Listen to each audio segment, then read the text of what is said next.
So this year's COP26 here in Glasgow is really about being binding and being very tangible as possible. And the BMW Group is coming to COP26 with a very, very tangible target. We're the first German car maker to sign up to the business ambition for 1.5 degrees. So that puts our entire business activities on the 1.5 degree trajectory. By the year 2030, we actually want to reduce our CO2 output for our average vehicle by 40% compared to 2019 levels. And that really is a holistic target that looks at the entire scope of the vehicle, starting with supply chains, our own production activities, the usage phase of the vehicle, all the way down to recycling. Looking at COP and the discussion so far, I think we're very, very positive. I think there's a lot of positive momentum coming into things. It's good to see that it's not only a government discussion, but it's also a business discussion, and that business through many different formats, like the Sustainable Innovation format, is on the table and discussing. But it's really not just about having targets far away in timeframes when managers are perhaps not even in that point of responsibility, but it's trying to be really binding and as tangible as possible.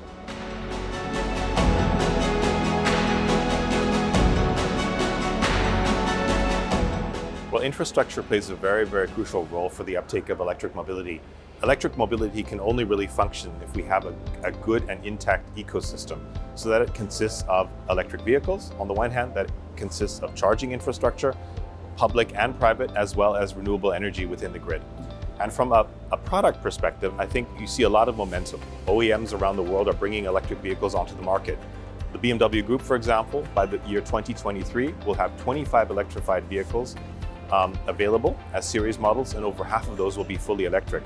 But those vehicles can only be sold and be appreciated by customers if you have the charging infrastructure. And that charging needs to be public on the one hand, but it also needs to be private as well. And really it's quite a simple formula. Where you park your vehicle for most of the time, that's where you need to have the access to charging infrastructure. And in most cases, that's actually private. What is our contribution to this? We are, for example, in Europe, invested in Ionity, which provides a network of fast charging throughout Europe as well. We offer charging infrastructure to our employees. Some of this charging infrastructure is also semi-public, so it can be accessed by the public as well.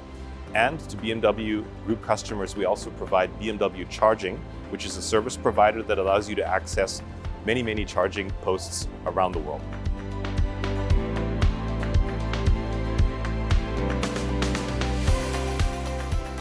So the BMW i Vision Circular is the vision of a BMW in the year 2040 that is 100% circular. Currently, with the BMW, about 30% of the materials are secondary, and we're working very, very hard together with all of our partners to increase that share to about 50% over the next couple of years.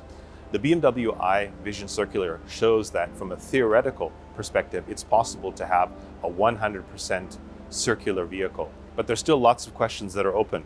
The availability of secondary materials, the durability of secondary materials, as well as how to kind of ramp that all up together with our partners. But we're confident that we can continue moving in this direction because circularity is really the answer to reduce resource consumption and also to radically reduce CO2 footprint within the BMW Group.